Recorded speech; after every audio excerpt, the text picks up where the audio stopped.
Pagaya mo nga ako, pare. Away kami ni Mrs. eh. Naku, talagang di na matigil-tigil yung pag-aaway niyong yan.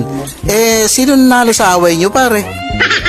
Sabihin na lang natin ang huli kong salita tumigil ka na. Nagdidilim ng paningin ko. Wow!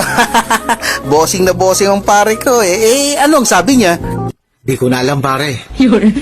Kasi nawalan na ako ng mali eh. Sakal-sakal niya kasi ako nung huli kong sinabi yun. Gago!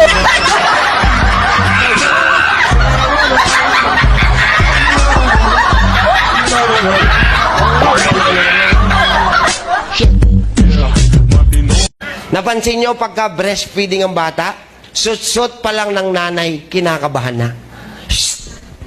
Yes! Dahil ang gatas niya tama ang timpla. Ang linaw-linaw ng commercial, breast milk is still best for and daddies. Hoy!